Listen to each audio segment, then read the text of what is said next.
tarde. É um prazer estar aqui em mais um webinar da BDA. E vemos aqui que já temos muitos amigos, colegas que defendem os direitos autorais e atuam fortemente nessa área. Temos a honra de receber para esse evento o Dr. Luiz Borrelli, advogado com atuação há mais de 30 anos na área de direitos autorais e conexos e mestre em direitos das relações sociais pela PUC. Temos também a honra de ouvir a exposição da doutora Micaela Portela Couto, também advogada, especializada em direitos autorais e direito do entretenimento, com atuação por mais de 20 anos junto às associações de editoras musicais, atuando hoje como assessora jurídica e diretora executiva da UBEM. Eu tenho orgulho de ter introduzido a doutora Micaela nessa área de direitos autorais, levando-a para a ABEM há mais ou menos uns 20 anos atrás, né, Micaela? E dali ela cresceu, se desenvolveu e está excelente, está indo super bem. A culpa é toda sua, né, Eliane? Não, a culpa é sua também, porque a responsabilidade desse crescimento é todo seu. E, então, como vocês sabem, hoje iremos falar de um tema muito importante, que vem evoluindo, sofreu e sofre ainda muitas mudanças nas formas das disponibilizações de obras musicais, que faz com que os titulares de direitos autorais e conexos, juntamente com a ECAD e as sociedades de titulares de direitos, travem uma batalha incansável para ter esses direitos protegidos. Os nossos palestrantes farão um breve histórico da indústria musical até os dias atuais, discorrerão sobre os direitos envolvidos no ambiente digital e falarão sobre os convênios celebrados com as plataformas. Ao final das exposições, os palestrantes responderão às perguntas, que eventualmente lhes serão dirigidas pelo chat. Então, dessa forma, se alguém tiver alguma pergunta ou algum questionamento, solicitamos que eu faça através do chat. Antes de iniciarmos, é necessário aqui fazer alguns esclarecimentos. As manifestações expressas pelos associados da BDA ou por convidados que participam desse evento não representam necessariamente a posição institucional da BDA. Lembramos aos convidados e à nossa audiência que todos aqui presentes concordaram em participar desse evento de forma espontânea e gratuita e, com isso, autorizam o uso da imagem para transmissão futura que ficará disponível nas redes sociais da BDA. Os certificados estarão disponíveis na plataforma do Simpla após o término do evento e na aba Ingressos e Eventos Encerrados. Haverá também uma roda de debate sobre esse tema no dia 12 de julho, que cai numa terça-feira, às 9 horas da manhã. E estão todos convidados a participar dessa roda de debates, que deverá ser bem interessante. Agora iniciaremos a exposição com o Dr. Luiz Borrelli, e passo agora a palavra. Boa tarde. Em primeiro lugar, eu queria agradecer à BDA, diretoria da BDA, pelo convite, e agradecer a Mariana Mello pelo convite, a BDA, na pessoa da Eliane Jundi, ícone do direito autoral.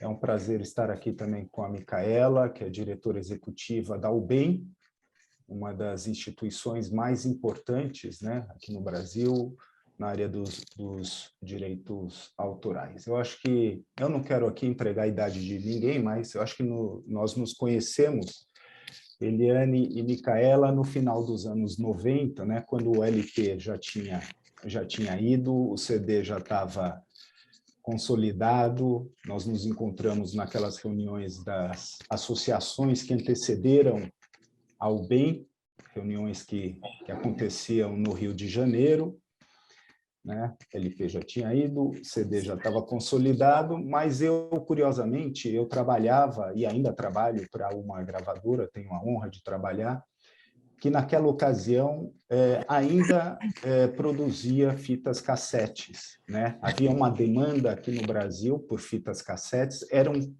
produzidas dentro da própria gravadora, recolhia-se IPI, e havia um mercado também na África e em alguns países da América Latina.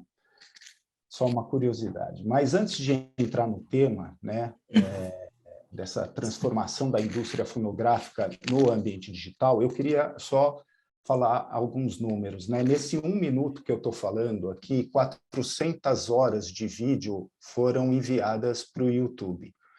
Hoje serão vistos 4 bilhões de vídeos no YouTube. e grande parte deles com obras musicais.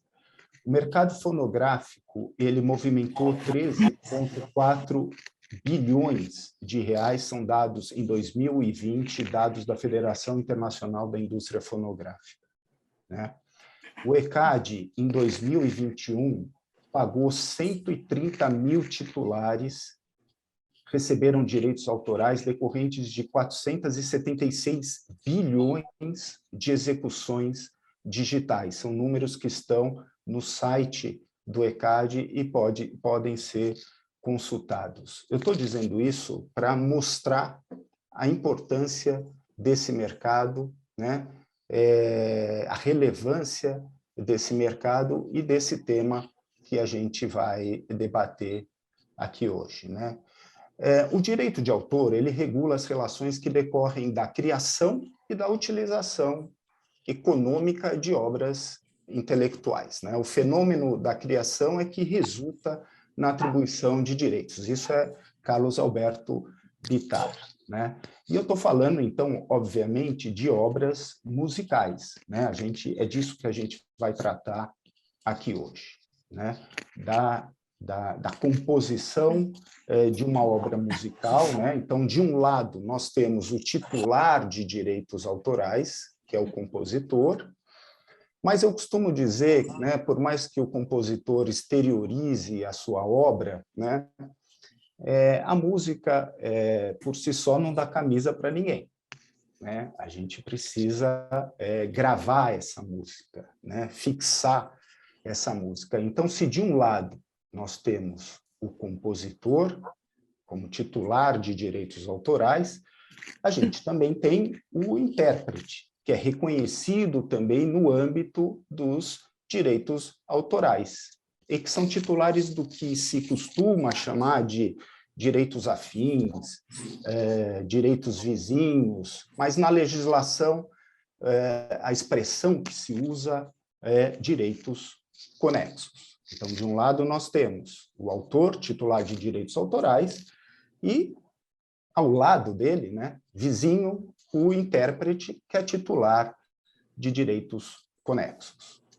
Mas, para o que nos interessa aqui, né, a gente vai analisar como é que se estrutura, né, qual o regime da realização desses direitos. E a gente precisa, eu costumo separar isso em compartimentos, né, em caixas. Eu vou falar inicialmente de uma caixa, que é a caixa da execução pública. Eu nem vou definir o que é execução pública, né? A lei contém uma expressão extremamente polêmica, que é a da frequência coletiva, né? Quando a música é transmitida para várias pessoas ao mesmo tempo, né? Em local de frequência coletiva.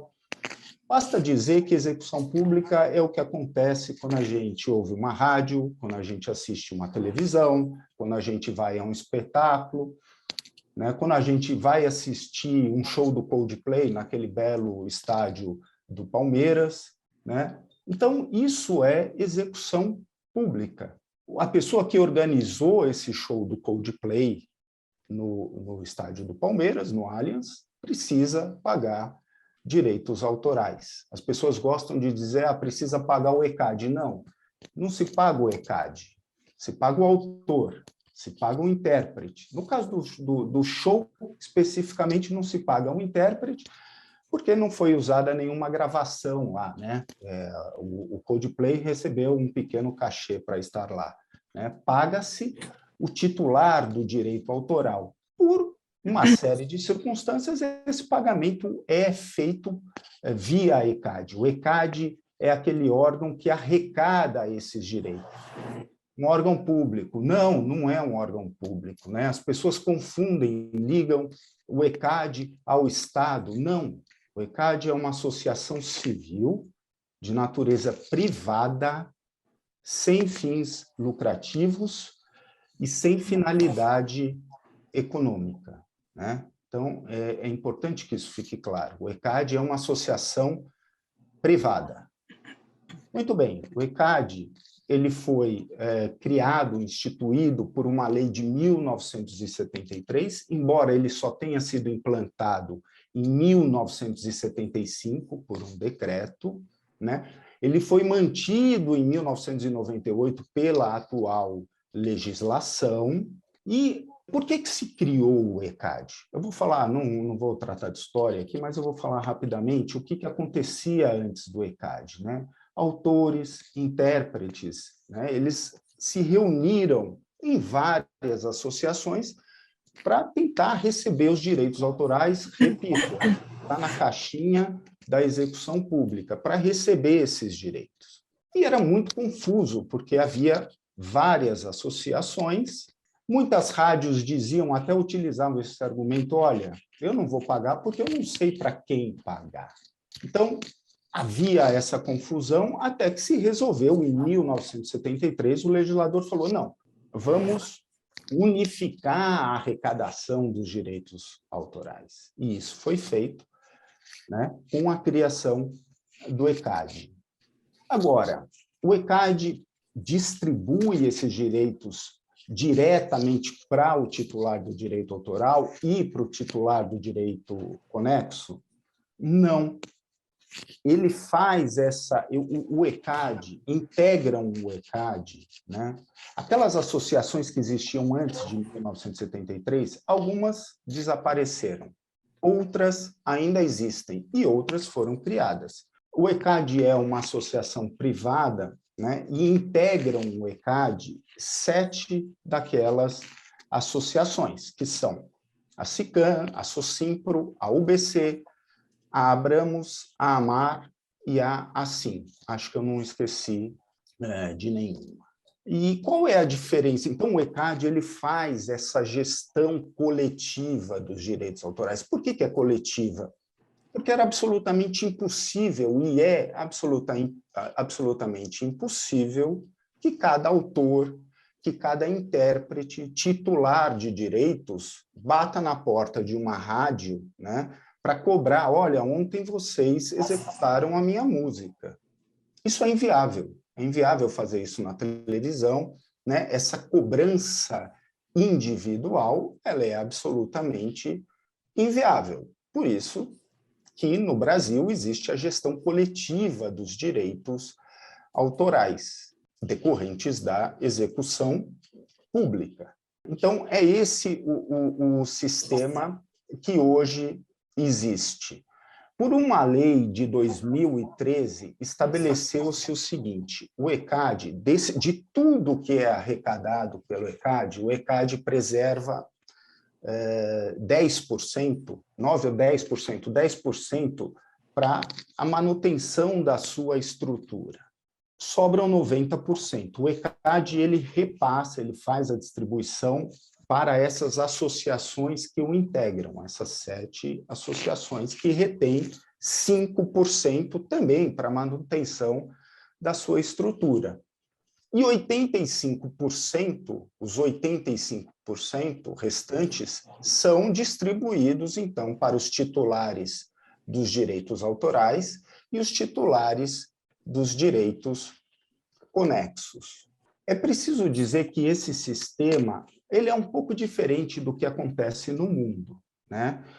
Em alguns países existe uma associação que recolhe, que arrecada os direitos autorais e outra associação que arrecada os direitos conexos, né?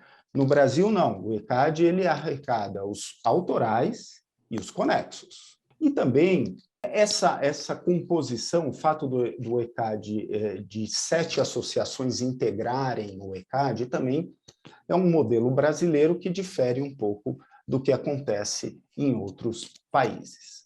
Mas, como eu estava dizendo, né, os 85% que são transmitidos, que são pagos para os titulares de direitos autorais e os titulares de direitos conexos, né, existe uma divisão. 2/3 desse valor, isso eu estou falando de um modo geral, né, 2/3 desses valores são pagos para destinados aos titulares de direitos autorais e 1/3 é destinado, 1/3, 2/3 são destinados aos titulares de direitos autorais e 1/3 é destinado aos titulares de direitos conexos, né? É preciso só fazer uma observação também que os autores eles acabam celebrando contratos com editoras, né? Que os representam. Olha, uma televisão quer utilizar a música, alguém quer fazer um comercial utilizando a música. Então, o autor ele acaba preferindo editar, celebrar contratos com editoras que administram as suas obras, né?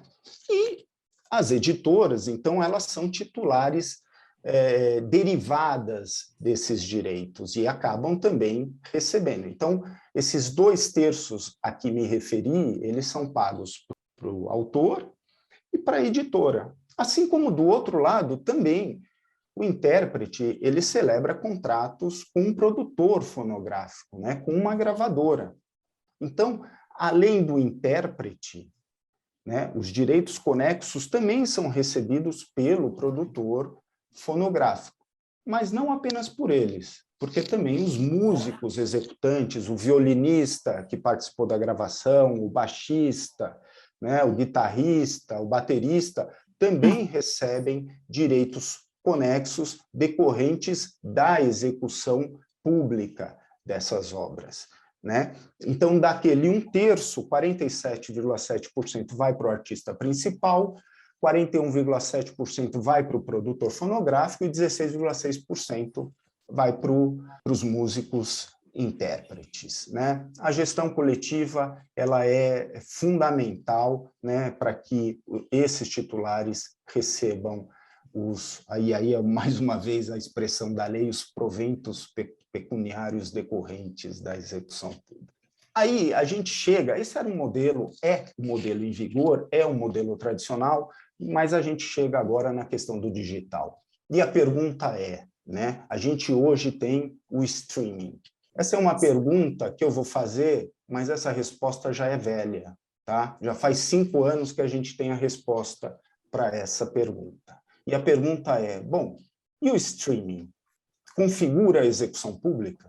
Faz 5 anos, né, Roberto, que a gente já sabe que sim, porque o STJ, né, numa decisão de janeiro de 2017, que é um marco para o direito autoral, decidiu um acórdão relatado pelo ministro Ricardo Vilas Boas Cueva, que sim, streaming é execução pública.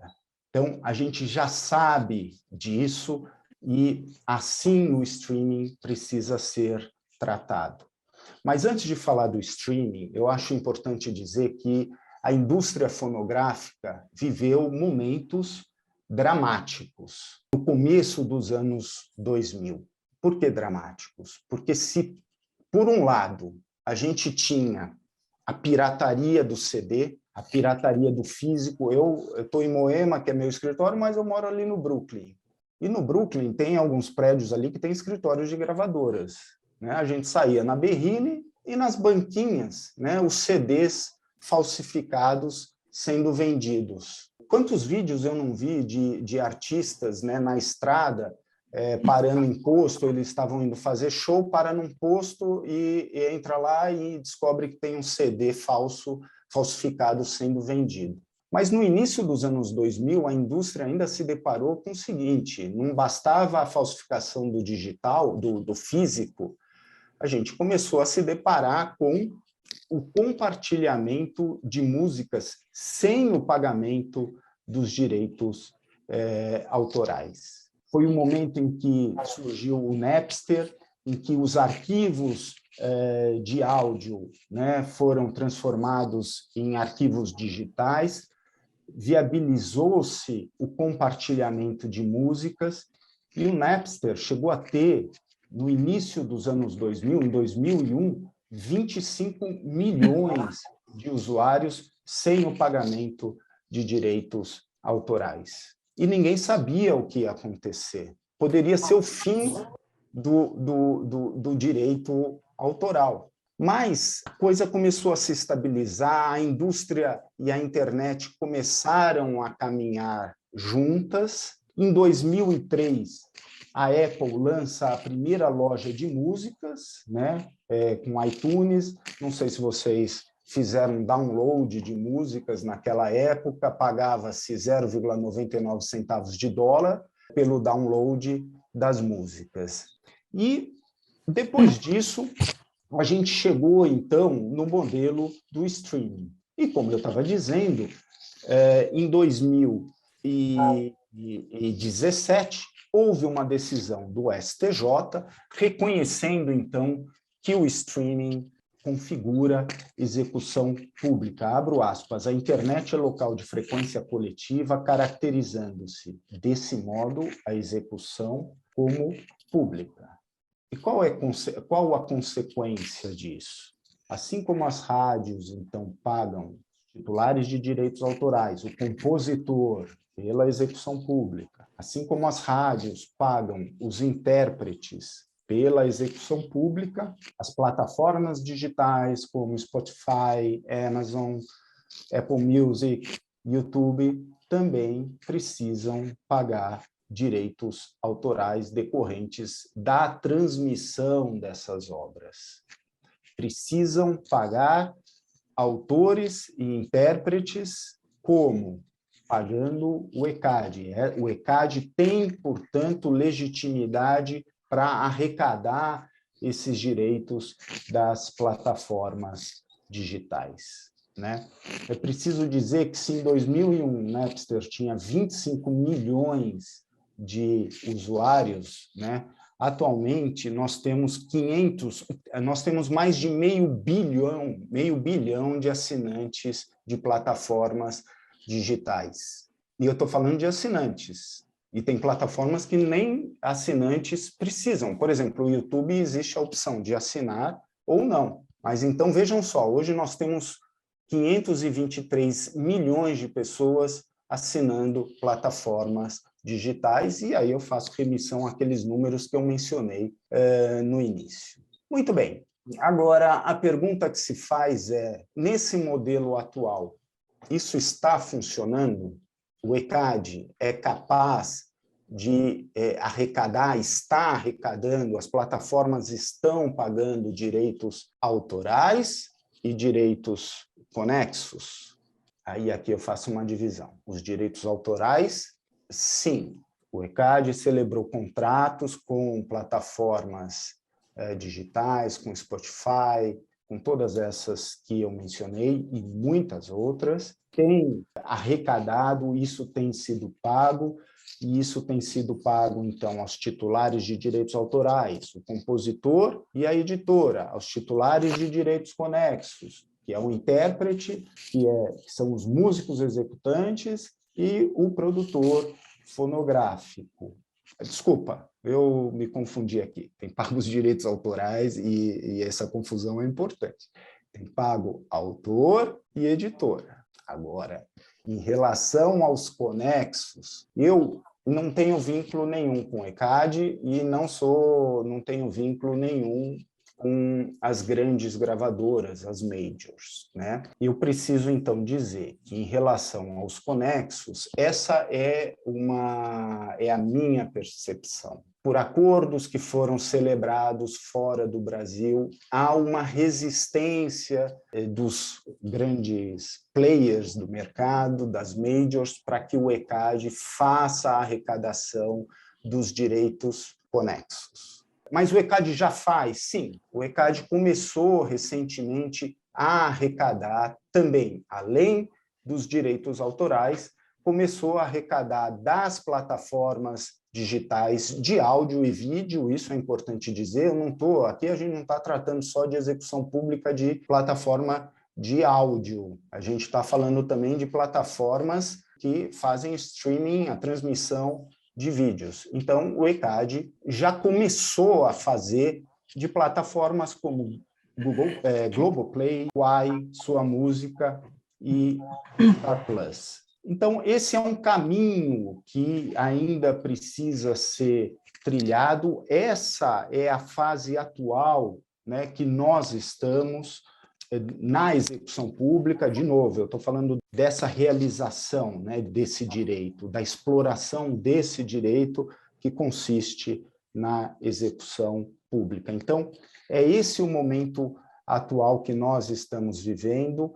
Eu acho que o ECAD tem caminhado na busca por tentar receber, fazer com que as plataformas paguem também, além dos direitos autorais, os direitos conexos. Eu acho que era esse o primeiro ponto que eu gostaria de tratar. Acho que é interessante também dizer que esse mercado de assinaturas, né, esses são dados oficiais também, hoje ele é dominado pelo Spotify, ele tem 30% das assinaturas, depois a Apple Music com 15%, e a Amazon com 13%. O YouTube, ele está um pouco abaixo, mas, de novo, repito, porque as pessoas, eu particularmente não tenho uma assinatura do YouTube, porque eu assisto o free, o livre, né? Mas poderia ter uma assinatura. Mas hoje, então, esse mercado é dominado pelo Spotify. Era isso, Eliane. De início, era isso que eu tinha para dizer.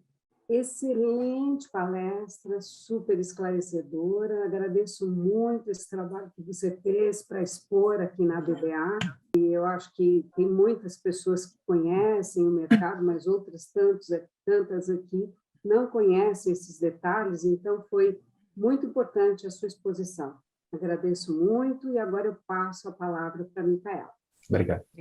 Obrigada, Eliane. Boa tarde a todos. Obrigada, Eliane, diretoria da BDA, pelo convite. É um prazer estar aqui, uma honra estar também no nome desses grandes nomes do direito autoral, e inclusive o Dr. Borelli, que acabou de também fazer a sua exposição. Bem, seguindo essa trajetória da indústria da música, né, lá desde os primórdios até os usos digitais atuais, passando por vinil, CD, DVD, cassete, né, um pouco antes.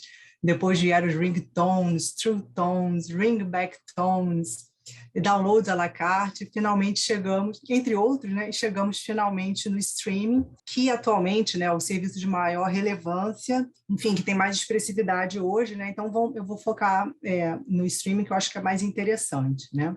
Embora hoje ainda existam um pouco dos outros serviços, né, ainda como download à la carte, ringback tones, ainda coexistem outros tipos de serviços no ambiente digital, né? Lembrando que esses ringtones, true tones, ringback eram focados mais em aparelhos celulares, né? E ao passo que o streaming tanto, né, pode ser utilizado nos devices, né, nos aparelhos, como na internet, nos computadores, enfim, nas redes de computadores. Bom, o que basicamente é o streaming, né? Em que ele consiste? O streaming é um serviço em que o usuário, para poder visualizar, né, enfim, usufruir do serviço e assistir ou ouvir música, por exemplo, ele tem que estar conectado a uma plataforma, que no caso é o servidor do player que está oferecendo esse serviço, né? Então, assim, diferentemente dos serviços de download, né, download à la carte, downloads permanentes, em que o usuário baixa, né, um arquivo para o seu aparelho, ou para o seu computador, para um device qualquer, e na maioria dos casos ele se torna proprietário desse arquivo. No caso do streaming, enquanto houver ou o pagamento de uma assinatura, ou no caso dos serviços, né, gratuitos, enquanto a pessoa estiver utilizando o serviço, ela deve estar conectada a um servidor, que é a plataforma desses players, né, que a gente costuma chamar de DSP, que são os Digital Service Providers. Bem, no streaming, além do direito de execução pública, como muito bem já me falou o meu colega Dr. Luiz, existem outros direitos envolvidos. Então, por exemplo, direito de reprodução, de distribuição. E, nesse caso, como o direito de execução pública, né, no Brasil, ele é gerido e licenciado pelo ECAD, né, que é o Escritório né, Central de Direitos de Arrecadação de Direitos Autorais. Esses outros direitos, eles são licenciados e tratados diretamente pelos titulares. No caso da UBEM, para suas editoras associadas, a UBEM faz a coordenação desses negócios. Bom, vou falar um pouquinho, então, sobre a UBEM, né, caso alguém não esteja familiarizado. A UBEM é uma associação de editoras de música, é a União Brasileira de Editoras de Música, né? É uma associação sem fins lucrativos. A nossa sede fica no Rio de Janeiro. A gente conta atualmente com cerca de 80 editoras associadas. Temos editoras, né, dos mais diversos tipos, editoras médias, editoras locais, menores, editoras de compositores, artistas, né? Por exemplo, só para alguns exemplos, né? As Sony, Warner, Universal, né? As majors, tem a DEC, Irmãos Vitali, Peer Music, a própria Comep, né, que o Dr. Luiz Borrelli assessora, dentre outros, são 80 atualmente, né? E a finalidade da UBEM, então, é promover o desenvolvimento da atividade editorial, tratar e cuidar da defesa dos interesses e direitos dos seus associados, né, que são as editoras afiliadas, e essas, por sua vez, representando os seus compositores, né, os titulares por elas representados. Bom, a UBEM, ela não, embora ela tenha a parcela assim, mais expressiva de editoras de música no Brasil, ela não tem 100% do mercado editorial, né? Então, uma vez que as negociações são coordenadas pela UBEM, e sempre que a UBEM falar, ela vai falar sempre em nome dos seus associados, né? Ela não vai falar em nome de todo o mercado. Então, isso é sempre importante, porque, né, o player pode pensar que, uma vez que tiver um acordo através da UBEM, ele ele precisa licenciar com todos os titulares, estejam eles, né, onde estiverem, até mesmo caso estejam de forma independente. Agora, o papel da UBEM é muito importante, principalmente nesse ambiente digital, porque vocês imaginam se um titular, né, um compositor, por exemplo, fosse sozinho querer licenciar, administrar, recolher os direitos sobre a sua obra nesse ambiente digital, ele ia ter que bater na porta de cada um dos DSPs, ele não ia saber quais são as melhores políticas, a melhor forma de remuneração, ele ia ter que fazer o controle dessa distribuição. Então, assim, seria uma questão assim, muito difícil e muito complexa. Então, assim, é muito importante estar numa editora, né, representado, e dentro da UBEM, que faz já essa coordenação desses trabalhos para as associadas, né? Bom, no ambiente digital, então, e particularmente também no serviço de streaming, né? Como é necessária a utilização de um grande volume de músicas, né, de obras musicais que estão inseridas nos fonogramas, enfim, esse volume muito grande e variado de obras para poder, né, tornar o serviço atraente e interessante para os usuários, foi necessária assim, uma mudança nessa forma de licenciamento e distribuição de direitos para poder justamente enfrentar essa nova realidade, né? Então, assim, os acordos que nós fazemos, por exemplo, a gente trata a gente usa o que a gente chama de blanket license, que é uma licença geral, né, antecipada. Então, a partir do momento que se faz um convênio, se autoriza o uso do repertório das editoras afiliadas, com algumas ressalvas, né? Desde que essas obras não sejam proibidas ou não tenham que ter uma autorização prévia. Isso, né, é devidamente informado para os players. E também a gente, obviamente, trabalha com o sistema de takedown, né? Então, se um compositor, por exemplo, não quer que a obra dele seja usada nos serviços digitais ou em determinado serviço digital por algum motivo, ou mesmo por ele ter sido um uso não autorizado, né? Por exemplo, um fonograma que não teve autorização para fixação daquela obra, então a gente sempre pode pedir o takedown e os players são obrigados a atender de acordo com os acordos que são firmados, né? Então a gente tem sempre essas regras. Agora, é claro que o ideal, né, que tudo seja utilizado, né, devidamente, da forma dos acordos, mas existem sempre as exceções e as regras que têm que ser respeitadas, né? Bem, e nesse ambiente digital também, por conta desse volume, né, de obras e tal, foi necessária a entrada de um novo ator nesse negócio, né? Então, para poder propiciar a correta identificação e distribuição da receita autoral para os diversos titulares, né? Então, nesse sentido, a UBEM fez uma parceria, né, com uma empresa de tecnologia que já fazia distribuição de direitos autorais em outros territórios e, né, contratando essa empresa assim, a 4 mãos, com os comitês técnicos das editoras, foram criados assim, protocolos, formulários, sistemas de distribuição, de adequada distribuição dessas receitas geradas no ambiente digital, né? Então, essa empresa é a Backoffice. E como é que funciona, né? A Backoffice tem um banco de dados do catálogo das editoras, que é alimentado diretamente por essas editoras, né? Então, cada editora faz o cadastro das suas obras, ela mesma faz essa administração, esse controle, esse cadastro, né? É feito diretamente por ela, e a Backoffice, então, mantém esse banco de dados no servidor. E a Backoffice ela recebe dos players que têm acordos com as editoras associadas, ela recebe periodicamente relatórios desses players. Então, geralmente é por mês ou por trimestre, dependendo do caso e do acordo, né? Então, ela recebe esses relatórios de uso e faz a identificação, faz um matching com as obras que ela já tem cadastradas, né? Faz um matching, identifica o que é de titularidade das editoras associadas e emite um relatório de distribuição de direitos para esses DSPs. E eu falo aqui no nome das editoras da UBEM, né? A Backoffice faz esse trabalho para as editoras da UBEM, mas a Backoffice, embora tenha começado no início com exclusividade com a UBEM, né? Mais adiante foi aberta essa exclusividade e hoje ela trabalha para outros titulares também que não associados da UBEM. Então, mas tudo que eu falo aqui é de acordo com o que acontece através dos acordos coordenados pela UBEM, né? Então, assim, a Backoffice, quando faz essa identificação e reivindica dos DSPs, ela faz apenas, no caso da UBEM, apenas das obras que fazem parte do repertório das editoras associadas.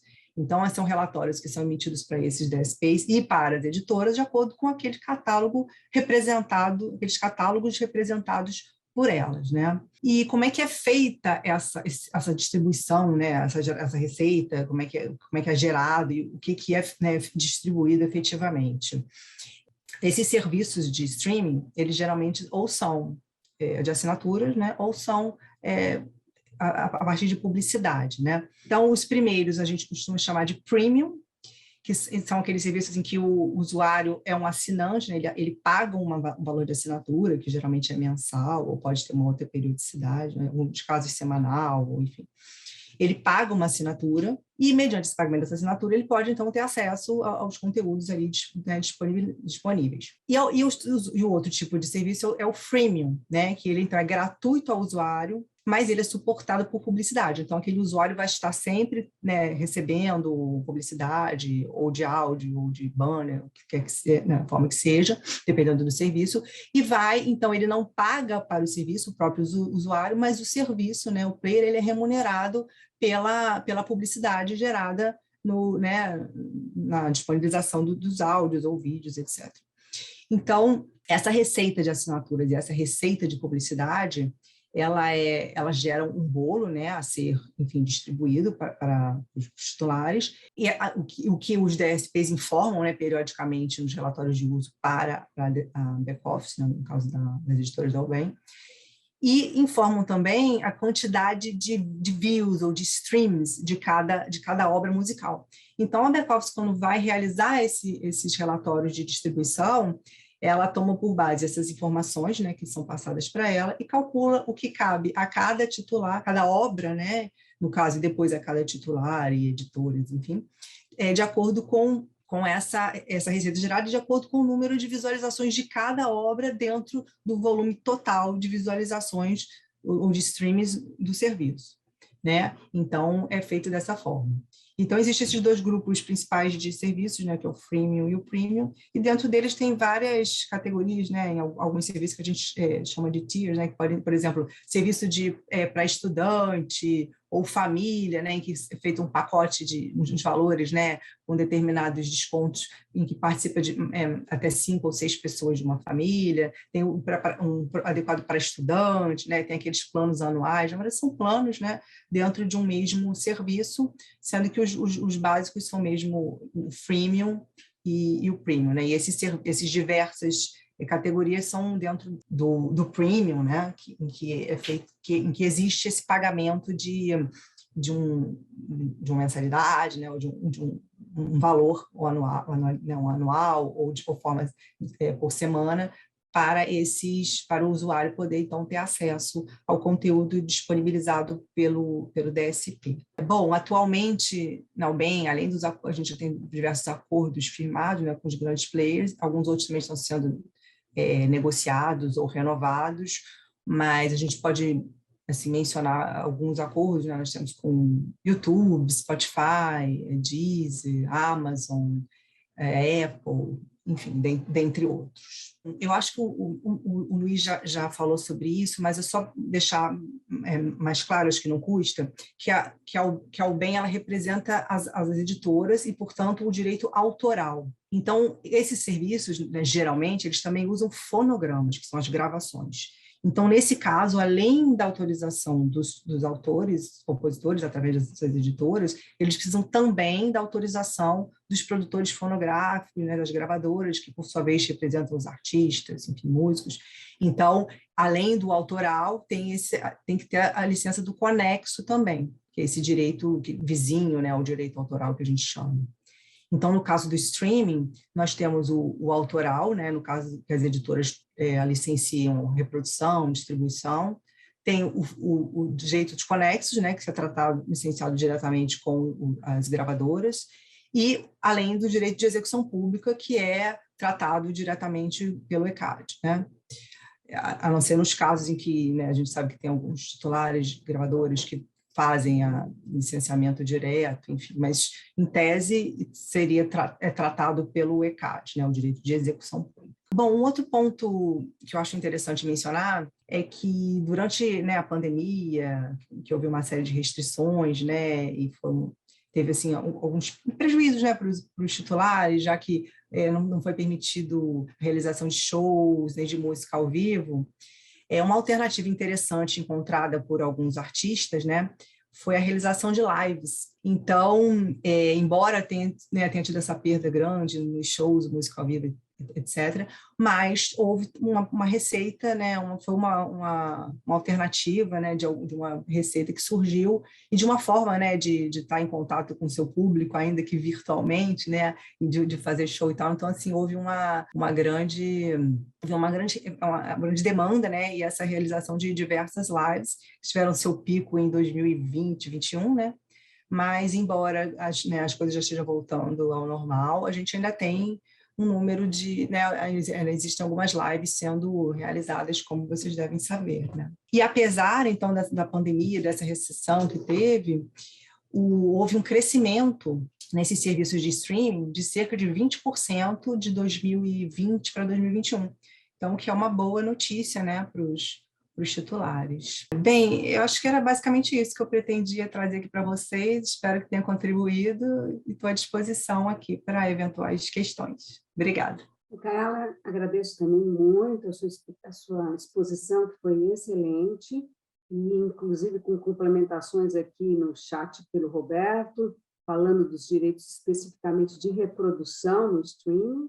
O streaming realmente tem tanto o direito de execução pública como o direito de reprodução, que são recolhidos de formas diferentes. Também foi super esclarecedora as informações trazidas pelo Luiz, no tocante, inclusive, aos acordos internacionais que as gravadoras fizeram, porque são acordos que vêm de lá de fora, fazendo com que elas impedissem o ECAD de cobrar a execução pública, e elas mesmas têm as suas próprias plataformas para recolhimento, e os convênios firmados com os players, com as plataformas digitais, para recolhimento dos direitos de execução pública.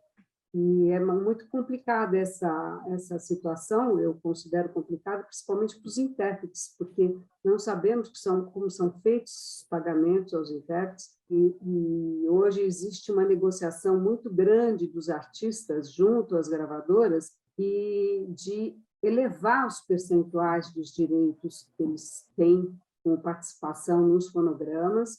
Alguns têm obtido sucesso, e estão conseguindo elevar os percentuais antes pagos de 15% a 18%, para 35%, algumas já estão pagando até 50%, o que eu acho muito justo, porque hoje não tem mais sentido os descontos que antes eram praticados no produto físico, que hoje não tem mais capa contra capa, devolução de produto e outras coisas que eles descontavam nesses pagamentos para os direitos artísticos, Então, acho que cabe aos artistas, sim, negociarem com suas gravadoras e procurarem melhorar o percentual pago de direitos de execução pública. Agora, como estamos falando aqui da evolução da indústria musical no ambiente digital e nas redes sociais, não poderia deixar de trazer também algumas informações atuais sobre a plataforma TikTok.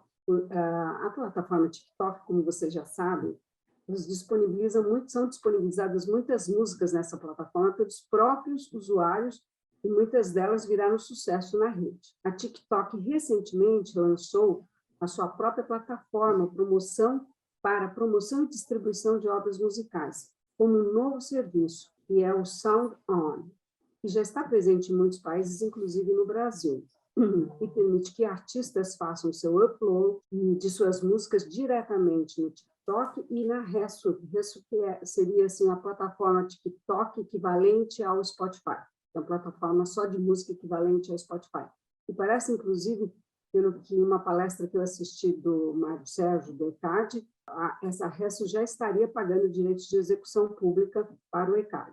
E esse novo serviço da TikTok pode distribuir suas músicas pelo TikTok, pode distribuir suas músicas para outras plataformas. Existe uma comunicação da própria TikTok, dessa Sound On, distribuir para outras plataformas como o Spotify, Apple Music e Instagram. Isso significa que os artistas que fizerem upload de suas músicas no TikTok terão essas músicas distribuídas para outras plataformas de streaming via Tunecore. Tunecore, na verdade, tem sido uma parceira na distribuição do serviço desse serviço Sound On, que foi lançado pela TikTok. Pelo que pesquisei, o TikTok, através desse novo serviço, paga 100% de royalties aos criadores de música no primeiro ano, depois reduz para 90% no segundo ano, e fornece uma variedade de ferramentas promocionais e suporte para esses artistas.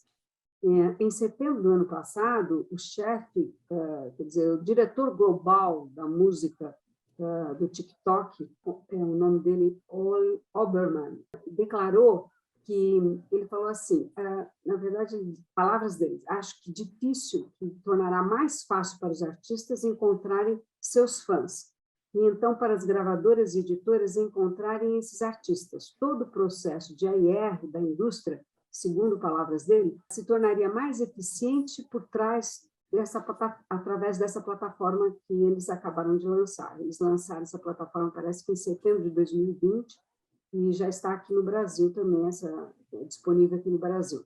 E os artistas que se inscreverem na plataforma também terão acesso a informações de desenvolvimento do público, bem como conselhos de especialistas de uma equipe dedicada de artistas da Sound On.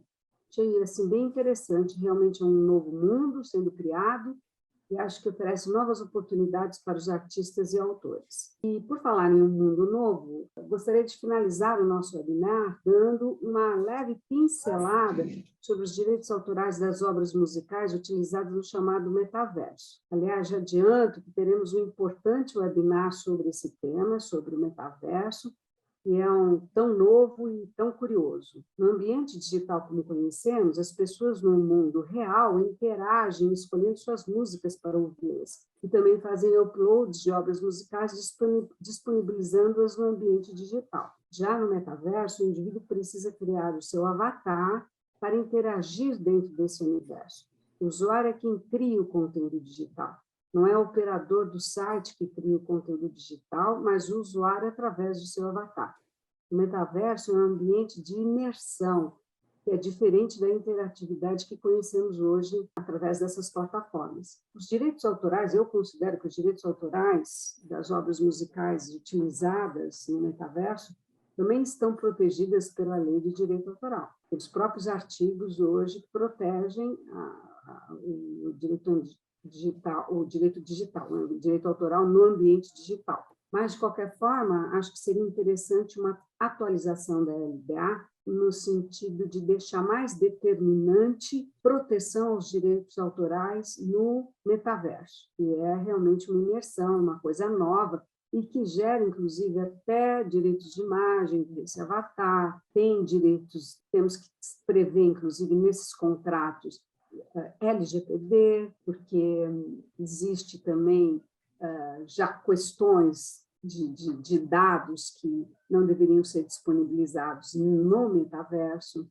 tem também questões de direitos de imagem de artistas representados por avatares. Então, eu acho que é um mundo realmente muito interessante.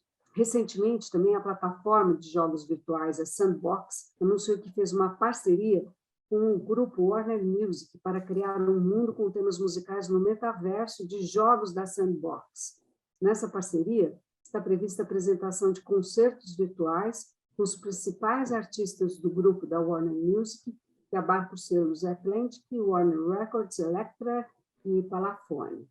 A intenção é criar um novo entretenimento musical no metaverso e gerar novas receitas, tanto para as gravadoras como para os artistas. No metaverso, Fortnite fez parcerias com a Atlantic e com a Ação Livre também. É a aproximação do mercado musical, nos jogos interativos e em plataformas como Fortnite. Nessas plataformas imersivas de jogos virtuais foram criadas, inclusive, rádios com novas músicas disponibilizadas. Então, nós já temos rádios virtuais dentro desse universo do metaverso, né, que é um novo universo. E, enfim, temos um trabalho infinito, nós que trabalhamos e militamos nessa área, para regularizar essas novas utilizações, autorizando e recolhendo os direitos autorais dos intérpretes, dos compositores e músicos. Agora, eu acho que estamos disponíveis para indagações e questionamentos dos nossos ouvintes. Eu já anotei aqui que a Berenice fez algumas perguntas. Olá, Berenice, tudo bem? Mas o Roberto, assim, prontamente já respondeu. Agora, a questão aqui da execução pública, se o Roberto estiver aqui nos ouvindo, eu acho que seria interessante o Roberto falar um pouquinho sobre a Netflix, se os direitos são recolhidos ou não. Eu não tenho total conhecimento desse recolhimento. Ou a própria Mariana, né, Mariana? Ele vai falar, eu vou pôr aqui, eu estou junto com ele. Deixa eu contar para vocês como é que está a questão da Netflix.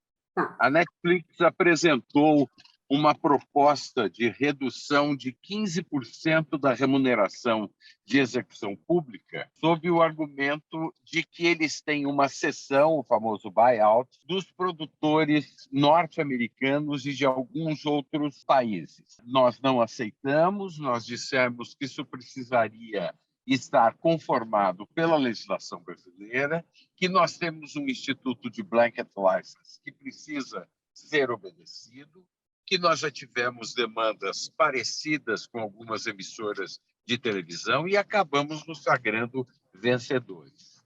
E o que nós vimos, e a experiência que a gente teve internacional recentemente, principalmente das associações de direitos conexos, é que eles não apresentam contrato algum. Eles apresentam uma listagem dizendo quais são os títulos de audiovisuais onde houve um buyout. Então, nós estamos no momento de notificações e contra-notificações e vamos insistir na remuneração plena pela Netflix para todos os direitos da área musical.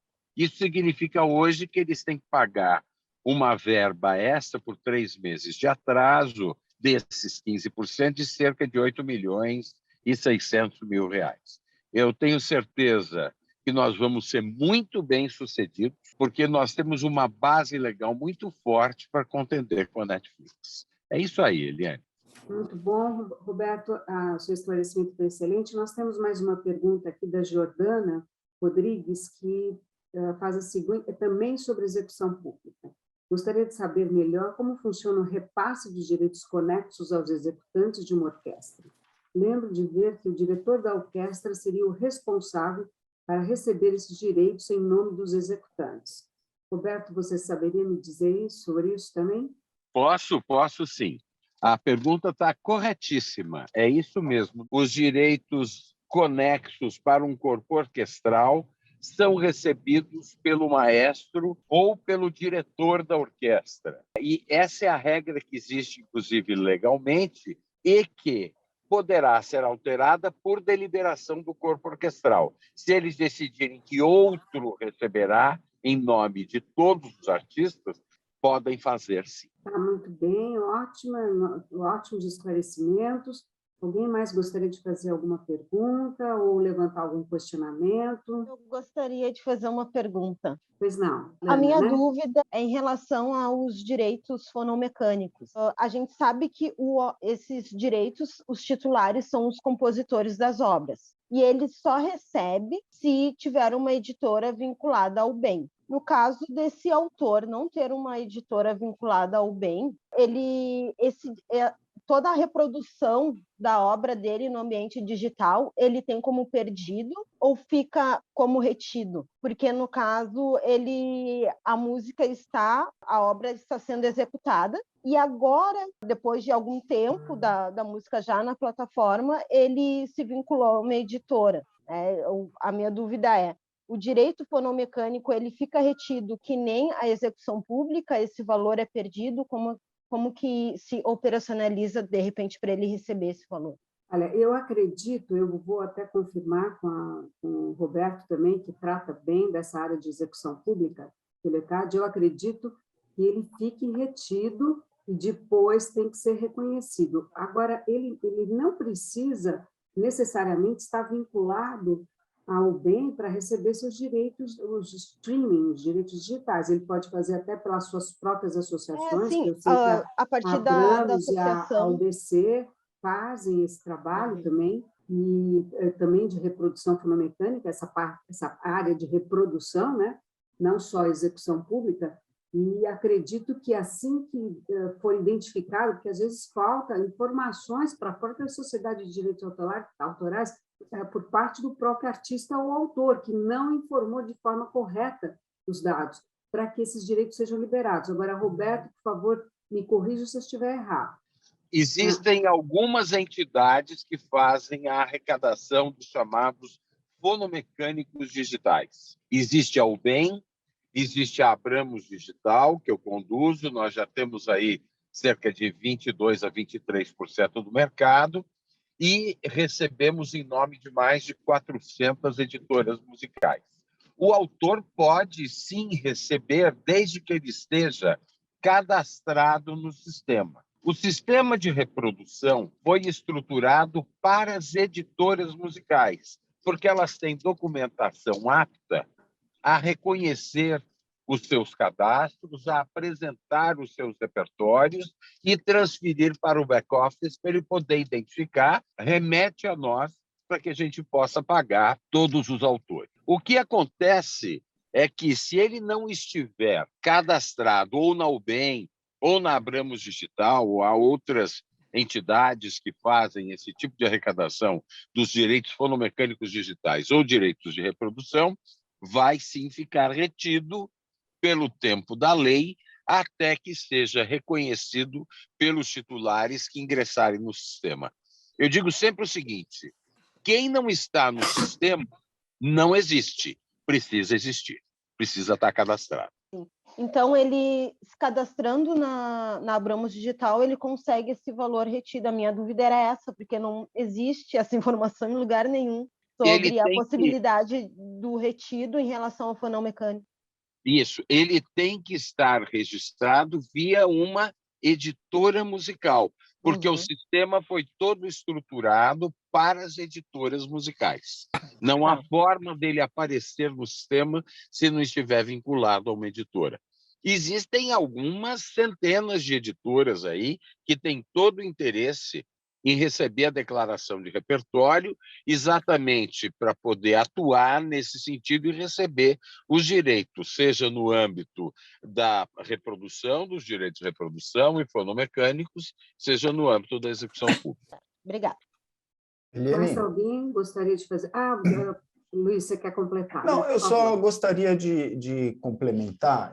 A gente, como eu disse no começo, eu separo por compartimentos, né? A gente falou da execução pública, a Micaela falou, saindo da execução pública, falou do direito de reprodução e deixando muito claro, né, que a gente está falando do direito do autor, do compositor, né, e da editora musical, porque é comum, né, que o autor faça a edição, né? Mas existe um terceiro compartimento aqui, que é um compartimento extremamente importante, que é o do distribuidor, do produtor fonográfico, né? A gente só fala de plataforma digital porque alguém autorizou a utilização dos fonogramas. E quem autorizou a utilização dos fonogramas é o dono do fonograma e são as gravadoras, né? E vejam só, por volta de 60% das receitas das plataformas digitais são destinadas aos produtores fonográficos. Então, quando eu entro num estúdio para gravar, eu fiz um contrato lá em 1980 com a minha gravadora, né? A gravadora, o que ela faz? Ela faz o upload dessa gravação e as plataformas digitais precisam pagar o produtor fonográfico e o artista vai receber por conta do contrato que ele tem com o produtor fonográfico, né? Então, esse é um direito importantíssimo, tanto é que hoje, dados da ProMúsica, 86% das receitas das gravadoras vem do streaming. A gente está falando de 86% das receitas das gravadoras são dados de 2021. 13,3% vem da execução pública, 0,6% vem da venda dos físicos, que eu acho até muito. Hoje em dia, né, quem é que compra um CD? 0,6% vem da venda do físico, 0,3% vem de download e 0,3% vem de sincronização, né? Agora fica a pergunta, bom, mas e eu que não quero gravar com ninguém? E eu que não quero ter um produtor fonográfico, que fiz a minha gravação, aluguei um estúdio ou fiz na minha casa, como é que eu faço, né, para subir o meu conteúdo, para que as plataformas digitais utilizem o meu conteúdo, né? Isso é possível, né? Porque é como o Roberto falou, hoje o autor, infelizmente, que não está vinculado a uma editora, ele fica fora do mundo. Mas o intérprete ele consegue subir a sua produção, o seu conteúdo, a sua gravação, com esse novo player que a Micaela mencionou, que são as agregadoras, né? Mesmo os produtores, mesmo as gravadoras, algumas, né, as grandes gravadoras fazem o upload, jogam no sistema as suas gravações, né? Outras gravadoras utilizam esse novo player, que são as agregadoras, né? A agregadora, ela tem um sistema, ela gera relatórios, ela administra esses direitos do produtor fonográfico, mas se eu não quiser gravar, se eu não quiser fixar a minha gravação com uma gravadora, né? Eu consigo, fiz na minha casa, consegue, né? Você digitar hoje no Google, você acha várias empresas, você adere ao contrato dessas empresas, não dá para negociar, você adere àquele contrato, né? Faz o upload do seu conteúdo, da sua gravação, ou tem um contrato lá que fixa os royalties, você vai receber X%, dependendo da agregadora, então você consegue subir. Agora, só para finalizar, existe um detalhe aqui que é fundamental, né, que a gente não falou, que é o ISRC, né? O ISRC é a impressão digital da gravação. É fundamental que as gravações elas tenham o ISRC. o produtor fonográfico, a gravadora, ela providencia o ISRC, né? É um código que identifica o país, quem é o produtor, identifica o ano e tem o código, o número, né, dessa gravação, né? É fundamental que se tome essa cautela para que esses direitos eles possam ser pagos, né, pelas plataformas digitais. Repito, hoje esse é a maior receita das gravadoras, 60% mais ou menos das receitas são destinadas ao pagamento do produtor fonográfico, que paga o seu artista de acordo com o contrato que foi celebrado. Como você bem destacou, Eliane, há contratos antigos que estão sendo renegociados, os contratos novos já fixam percentuais maiores, né? Porque, evidentemente, como você bem colocou, não se tem mais capinha de CD, bem ou mal, infelizmente, né? Não se paga mais o fotógrafo, o ilustrador, o frete para levar o CD para a loja, não se paga mais a indústria que duplicava os CDs. Então, o mercado hoje trabalha com royalties para o artista maiores do que aqueles que eram fixados na época do produto físico. Perfeito, é isso mesmo, e por isso que é importante que o cadastro seja feito de forma muito correta, e é o ISRC que tem que estar completo com todas as informações, porque senão não se consegue receber os direitos tanto de autores como direitos de intérpretes. E, Micaela, você quer completar com alguma coisa, ou alguém mais quer levantar algum... Em relação a essa pergunta dela, o que eu ia esclarecer realmente é que eu acho que o Roberto já esclareceu, né, que de fato que não tem que estar necessariamente associada ao bem para poder receber os direitos no ambiente digital, né? A bem é uma associação que faz esse trabalho para os seus associados, né, de permitir, então, coordenar essas negociações, tratar dessa distribuição, né, dessa adequada e correta distribuição, enfim, mas não tem que estar na UBEM, não, até porque existem outras entidades que fazem também esse licenciamento, e não necessariamente ela não pudesse também fazer individualmente, né? Mas é claro, como a gente falou, é uma coisa que é mais complexa, e além de ter que ter os cadastros adequados nos SRCs, SWCs, enfim, a obra tem que estar identificada de alguma forma para poder receber, né, esses direitos adequadamente. Outro ponto importante, assim, que na UBEM, né, a gente está sempre atento a esses novos formatos, a esses novos tipos de utilização dos direitos incidentes, para a gente estar podendo sempre estabelecer as melhores políticas, a gente está de olho no que acontece em outros mercados. Então, assim, é interessante porque a gente faz realmente sempre em prol da melhor forma de licenciamento, né, e de remuneração dos titulares. Então, esse é um trabalho bem importante, mas não tem que estar na UBEM para receber os seus direitos, porque a UBEM não é exclusiva, né, nesse trabalho.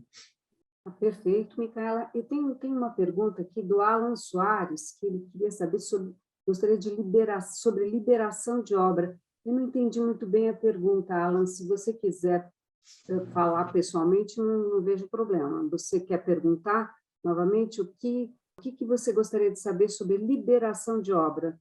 Por causa da volta dos LPs? Não é isso. O que você quis perguntar gostaria sobre liberação de obra?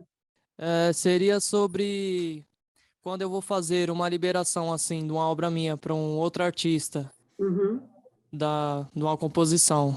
Você é o criador, você é o compositor. Isso, eu sou o certo? autor, isso. E você quer autorizar a gravação da sua obra, não é isso? Positivo. E você não tem a sua obra editada? Bom, tem um registro, tudo registrado no ECAD, estou afiliado a Abramos. Você é afiliado a Abramos. Certo, sim. Então, você pode autorizar diretamente, você mesmo pode autorizar, você não tem uma editora, porque quando você contrata uma editora, através de um contrato de edição, é a editora que tem que autorizar, e a editora é que faz todo o seu cadastro Então, você vai autorizá-lo a gravar, mas você vai autorizar diretamente a gravadora. É a gravadora que está te pedindo a autorização? Aí no caso eu queria saber sobre em relação ao contrato. É uma autorização que você vai preparar e autorizar para...